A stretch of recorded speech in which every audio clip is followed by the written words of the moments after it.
In this analysis, the output variables in the experiment are the ordinal values listed under A, B and C, and they represent the quality of fingerprints obtained by using 3 different lifting methods A, B and C, and we have performed this under 3 different temperatures, 10, 20 and 30 degrees. The values along each row represent related measurements because they are measurements made at the same temperature. So for the ordinal data, we wish to test whether there is any difference in quality between methods A, B and C. So for this ordinal data, we will use non-parametric tests for related samples. We customize the analysis. We select the 3 fields A, B and C, and we will choose to perform tests using Friedman's two-way ANOVA and also Kendall's coefficient of concordance. We run these tests and we get the summary results for the Friedman's two-way analysis for testing whether the distributions of A, B and C are the same. We get a p-value of 0.014, which means we reject the null hypothesis that all the distributions are the same, and we find that at least 2 of the distributions, A, B and C, show a significant difference. We also see that Kendall's coefficient of concordance produces the same p-value of p is 0.014. Now that we know that there's a difference between at least 2 of the methods, we can test for differences pairwise between each pair of methods by using the paired Wilcoxon test.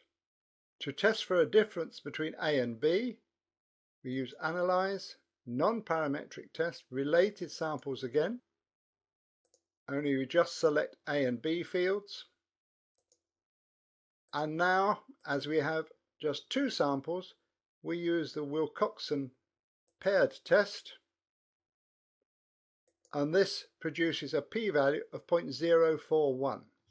However, between the 3 samples, A, B and C, we will be running 3 paired tests, so we need to use the Bonferroni correction to change the critical level of significance alpha from 0.05, and we'll divide by 3 to give a required significance of about 0.017.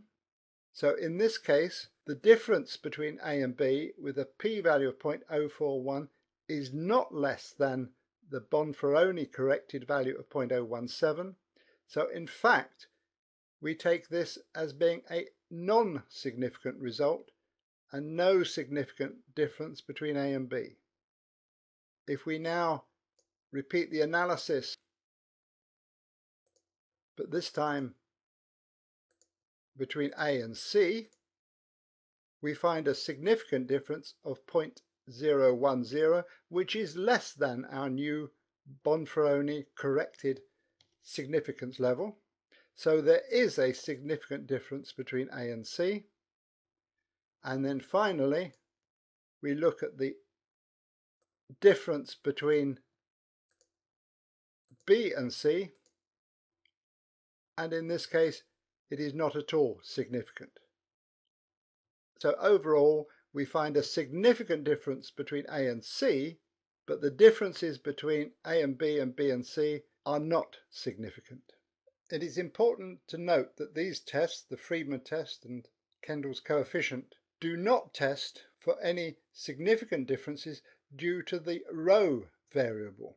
They are only testing for differences in the distributions between the 3 different columns.